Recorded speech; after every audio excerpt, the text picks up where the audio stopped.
നമ്മുടെ ഇന്നത്തെ വീഡിയോയ്ക്ക് എൻ്റെ എല്ലാ കൂട്ടുകാർക്കും സ്വാഗതം കേട്ടോ.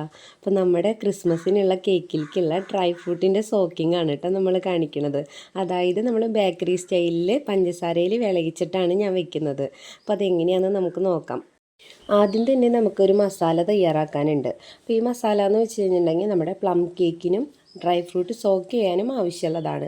അപ്പോൾ ഞാനിവിടെ എടുത്തിട്ടുള്ള ഐറ്റംസ് എന്ന് പറഞ്ഞു കഴിഞ്ഞിട്ടുണ്ടെങ്കിൽ ആദ്യം തന്നെ നമ്മുടെ 2 ജാതിക്കയുടെ കുരു എടുത്തിട്ടുണ്ട്. അതുപോലെ തന്നെ കറുവപ്പട്ട എടുത്തിട്ടുണ്ട്. അതൊക്കെ ഒരു പിടുത്താണ് കേട്ടോ എടുത്തിട്ടുള്ളത്. അതുപോലെ തന്നെ ഗ്രാമ്പു എടുത്തിട്ടുണ്ട്, ഏലക്കായി എടുത്തിട്ടുണ്ട്. ഇതല്ലാതെ നമ്മൾ കുറച്ച് ടൈം വെയിലത്ത് വെച്ച് ചൂടാക്കിയതിന് ശേഷം മിക്സിയുടെ ജാറിലിട്ടിട്ട് നന്നായി പൊടിച്ചെടുക്കുക. അതിനെ അരിച്ചിട്ട് വേണം കേട്ടോ എടുക്കാനായിട്ട്, അല്ലെങ്കിൽ ചെറിയ ചെറിയ കട്ടകൾ നമ്മുടെ കേക്കിലിടുമ്പോഴായാലും പെട്ടുപോകും. അപ്പോൾ അതിന് നന്നായി നമ്മൾ അരിച്ചെടുക്കുക. പ്ലം കേക്കിലെ മെയിനായിട്ടുള്ള ഒരു ഐറ്റം എന്ന് തന്നെ പറയാം കേട്ടോ നമ്മളിപ്പോൾ തയ്യാറാക്കിയിട്ടുള്ള മസാല. അത് നമ്മൾ വീട്ടിൽ തയ്യാറാക്കുന്നതായതുകൊണ്ട് തന്നെ നല്ല സ്മെൽ തന്നെയാണ് കേട്ടോ. ഞാനിവിടെ എടുത്തിട്ടുള്ള ഡ്രൈ ഫ്രൂട്ടുകൾ എന്ന് വെച്ച് കഴിഞ്ഞാൽ 2 ടൈപ്പിലുള്ള മുന്തിരികൾ എടുത്തിട്ടുണ്ട് കേട്ടോ. കറുത്ത മുന്തിരിയും കുറച്ച് വെളുത്ത മുന്തിരിയും എടുത്തിട്ടുണ്ട്. അതുപോലെ തന്നെ ടൂട്ടി ഫ്രൂട്ടി ഞാൻ റെഡും എടുത്തിട്ടുണ്ട്, പച്ച എടുത്തിട്ടുണ്ട്. അതുപോലെ തന്നെ ചെറിയും എടുത്തിട്ടുണ്ട്. പിന്നെ ഞാനിവിടെ എടുത്തിട്ടുള്ളത് ഈന്തപ്പഴമാണ് കേട്ടോ. അപ്പോൾ അത് നമുക്ക് 1/2 കിലോനോ 1 കിലോനോ എത്ര അളവ് വേണമെങ്കിലും നമുക്ക് എടുക്കാം. 1 kg കേക്കിനാണെന്നുണ്ടെങ്കിൽ ഡ്രൈ ഫ്രൂട്ട് എടുക്കുമ്പോൾ ഒരു 1/4 കപ്പ് അളവിൽ എല്ലാത്തിൽ നിന്നും എടുത്താൽ മതി. ഇനി നമുക്കിവിടെ മിക്സഡ് ജാമ് വേണം കേട്ടോ. അപ്പോൾ അതിന് പകരമായിട്ട് ഞാൻ എടുത്തിട്ടുള്ള 3 ടൈപ്പ് ക്രഷാണ് എടുത്തിട്ടുള്ളത്. Blueberry, strawberry, pineapple. പിന്നെ ഇവിടെ 2 ഓറഞ്ചിൻ്റെ ജ്യൂസ് എടുത്തിട്ടുണ്ട്. അതുപോലെ തന്നെ നമ്മുടെ മസാല എടുത്തിട്ടുണ്ട്. ഓറഞ്ചിൻ്റെ തൊലി പഞ്ചസാരയിൽ വിളയിച്ചതും പിന്നെ അതുപോലെ തന്നെ ജിഞ്ചർ പൗഡറും കൂടി എടുത്തിട്ടുണ്ട് കേട്ടോ. ഡ്രൈ ഫ്രൂട്ട് വാങ്ങിക്കുന്നിടത്ത് നമ്മൾ ചോദിച്ചു കഴിഞ്ഞാൽ ഈ 2 ഐറ്റം കൂടി നമുക്ക് അവിടെ നിന്ന് തന്നെ കിട്ടും കേട്ടോ. പിന്നെ ഞാനൊരു ചെറുനാരങ്ങ എടുത്തിട്ടുണ്ട്, അതിൻ്റെ നീരെടുത്തിട്ടുണ്ട് കേട്ടോ. അത് ഫുള്ളായിട്ട് എടുത്തിട്ടുണ്ട്. അപ്പോൾ നമ്മൾ അരിച്ചെടുക്കുക കേട്ടോ ചെറുനാരങ്ങ എടുക്കുന്ന സമയത്ത്. ഇനി നമ്മൾ ചുവട് കട്ടിയുള്ള ഒരു പാത്രം എടുത്തിട്ട് ഞാൻ ഗ്യാസിൽ ചൂടാവാനായിട്ട് വെച്ചിട്ടുണ്ട്. അതിലേക്ക് ഞാൻ 250 ml കപ്പിൽ 2 കപ്പ് പഞ്ചസാര എടുക്കുന്നുണ്ട് കേട്ടോ കാരമൽ ഉണ്ടാക്കാനായിട്ട്. പഞ്ചസാര ഇട്ട് കൊടുത്തതിന് ശേഷം സൈഡിലേക്കൊക്കെ ഒന്ന് നീക്കിയിട്ട് കൊടുക്കുക കേട്ടോ. പിന്നെ കുറച്ച് ടൈം അത് എനക്കാതെ വെച്ച് കഴിഞ്ഞാൽ അതിൻ്റെ നടുവശത്ത് നിന്നിട്ട് പഞ്ചസാര ഇങ്ങനെ മെൽറ്റായിട്ട് വരാൻ തുടങ്ങും.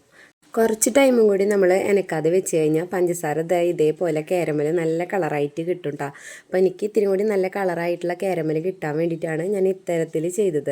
നമുക്ക് വേണമെങ്കിൽ പഞ്ചസാര ഇട്ട ടൈമിൽ ഓറഞ്ചിൻ്റെ ജ്യൂസും എല്ലാം ചേർത്തിട്ട് നമുക്ക് അങ്ങനെ മെൽറ്റാക്കി എടുക്കാനും പറ്റും കേട്ടോ. അപ്പോൾ പെട്ടെന്ന് തന്നെ പിന്നെ ഇങ്ങനെ കളറായി കഴിഞ്ഞതിൻ്റെ ശേഷം നമ്മൾ ഓറഞ്ചിൻ്റെ ജ്യൂസ് ഒഴിച്ച് കൊടുക്കുന്നത്. അപ്പോൾ ഒഴിച്ച് കൊടുക്കുന്ന സമയത്ത് കുറച്ച് നീങ്ങി നിന്നിട്ട് ഒഴിക്കുക കേട്ടോ, അല്ലെങ്കിൽ പെട്ടെന്ന് അതിൽ നിന്ന് തെറിക്കാനൊക്കെ നല്ല സാധ്യതയുണ്ട്. നമ്മൾ ഒഴിച്ച വഴിക്ക് പഞ്ചസാര നമ്മളിങ്ങനെ കട്ട പിടിക്കും. അപ്പോൾ അത് വിചാരിച്ചിട്ട് നാശമായതൊന്നല്ല കേട്ടോ. പിന്നെ നമ്മൾ തീ കൂട്ടി വെച്ച് കഴിഞ്ഞാൽ അത് കംപ്ലീറ്റ് ഉരുകി വന്നോളും. 1 kg കേക്കിലേക്കുള്ള ഡ്രൈ ഫ്രൂട്ട് വിളയിച്ച് വെക്കാനൊക്കെ നമുക്കൊരു 1/2 കപ്പ് പഞ്ചസാര കൊണ്ട് ഉണ്ടാക്കിയാൽ മതി കേട്ടോ. ഇതുപോലെ നന്നായി തീ കൂട്ടി വെച്ച സമയത്ത് നമ്മുടെ പഞ്ചസാര കംപ്ലീറ്റ് കട്ട പിടിച്ചത് മെൽറ്റായിട്ടുണ്ട് കേട്ടോ. അതിലേക്ക് ഞാൻ 3 തരം ക്രഷ് എടുത്തിട്ടുണ്ടായിരുന്നല്ലോ, സ്ട്രോബെറി, ബ്ലൂബെറി, പൈനാപ്പിൾ. അത് 3ഉം കൂടിയിട്ട് നമ്മൾ അതിലേക്ക് ചേർത്ത് കൊടുത്തിട്ടുണ്ട്.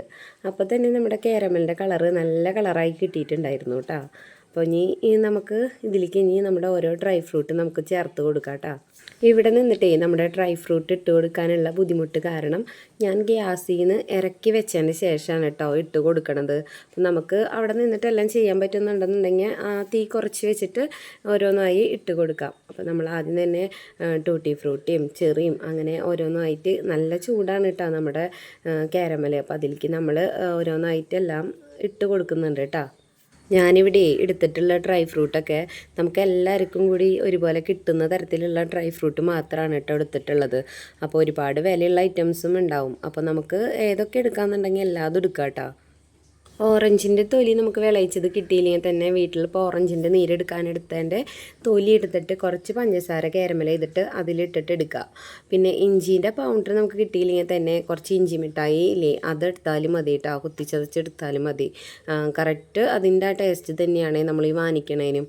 പിന്നെ അതിലേക്ക് നമ്മുടെ ചെറുനാരങ്ങ പിഴിഞ്ഞതും കൂടിയിട്ട് ഞാൻ ചേർത്ത് കൊടുത്തിട്ടുണ്ട് കേട്ടോ. ഇനി ഇതിനെ മൊത്തത്തിൽ നമുക്ക് ഇനി എല്ലായിടത്തേക്കും എത്തുന്ന തരത്തിൽ ഇളക്കിയെടുക്കണം ഇതിനെ. ഈ ടൈമിൽ നമുക്ക് ഇതിലേക്ക് വൈനോ റമ്മോ എന്ത് വേണമെങ്കിലും നമുക്ക് ചേർത്ത് കൊടുക്കാം കേട്ടോ താല്പര്യമുള്ളവർക്ക്. നമ്മളിതൊന്നും ചേർക്കാതെയാണ് ഇങ്ങനെയാക്കി വെക്കുന്നത്. ഇത് നമുക്ക് ചൂടാറിയതിൻ്റെ ശേഷം ഒരു ചില്ലിൻ്റെ പാത്രത്തിലാക്കിയിട്ട് അടച്ചു വെച്ച് കഴിഞ്ഞാൽ 1 വർഷത്തോളം അത് കേടുകൂടാതെ ഇരിക്കും കേട്ടോ. പ്ലം കേക്കിൻ്റെ വലിയൊരു ഓർഡർ വരുന്ന സമയത്തേ ഈ രീതിയിൽ കുറച്ചധികം ഉണ്ടാക്കി വെക്കാമെന്നുണ്ടെങ്കിൽ നമുക്ക് കേക്ക് ഉണ്ടാക്കുന്ന സമയത്ത് കുറച്ചും കൂടി എളുപ്പമായിരിക്കും കേട്ടോ. പെട്ടെന്ന് ഇതിൽ നിന്ന് എടുത്തിട്ട് ചേർത്താൽ മതിയല്ലോ. മൊത്തത്തിൽ നമ്മൾ മിക്സ് ആക്കിയതിന് ശേഷം ഒന്ന് ലെവൽ ചെയ്ത് വെച്ചിട്ടുണ്ടായിരുന്നു കേട്ടോ. കുറച്ച് നേരം ഒരു മണിക്കൂർ നേരം കഴിഞ്ഞിട്ടാണ് കേട്ടോ ഞാൻ പിന്നെ വന്നിട്ട് നോക്കണത്. അപ്പോൾ തന്നെ ഇതിൽ നമ്മുടെ കാരമൽ ഉണ്ടായിരുന്നതൊക്കെ ഏകദേശം വറ്റിയിട്ടുണ്ട്. അപ്പോൾ നമ്മുടെ ഫ്രൂട്ടിൻ്റെ ഉള്ളിലേക്കൊക്കെ കയറിയിട്ടുണ്ട് കേട്ടോ. ഇനി ഇതൊരു ദിവസം കൂടി നമ്മൾ വെക്കുകയാണെന്നുണ്ടെങ്കിൽ കറക്റ്റ് അതിലുള്ള എല്ലാ സിറപ്പും കൂടിയിട്ട് അതിലേക്ക് വലിച്ചെടുത്തിട്ടുണ്ടായിരിക്കും. നമ്മൾ വിളയിച്ച് വെച്ചാലേ ഞാനിവിടെ നട്ട്സ് ചേർത്തിട്ടില്ല കേട്ടോ ഈ ടൈമിൽ. അപ്പം ഞാൻ കേക്ക് ഉണ്ടാക്കുന്ന സമയത്താണ് ഞാൻ എടുക്കാറ് അണ്ടിപ്പരിപ്പും ബദാമും കേട്ടോ എടുക്കാറ്. അപ്പോൾ അത് കേക്ക് ചെയ്യാൻ നിൽക്കണ നേരത്ത് ഇതിൻ്റെ കൂട്ടത്തിൽ കൂടെ ചേർക്കാണ് ചെയ്യാറ്. നമ്മുടെ ഡ്രൈ ഫ്രൂട്ട് വിളയിച്ച് വെച്ചതിന് ശേഷം നമ്മുടെ വീട്ടിൽ മൊത്തത്തിൽ ഒരു പ്ലം കേക്കിൻ്റെ സ്മെല്ലായിട്ടുണ്ട് കേട്ടോ. ഈ രീതിയിൽ ഒന്ന് തയ്യാറാക്കി നോക്കാത്തവരാണെങ്കിൽ ഒന്ന് ഇതുപോലെ ചെയ്ത് നോക്കിട്ടാ. അപ്പോൾ നമ്മുടെ ഇന്നത്തെ വീഡിയോ ഇത്രത്തോളം. വീഡിയോ ഇഷ്ടപ്പെടുകയാണെങ്കിൽ നമ്മുടെ ചാനലൊന്ന് സബ്സ്ക്രൈബ് ചെയ്യുക, ലൈക്ക് ചെയ്യുക, കമൻറ്റ് ചെയ്യുക.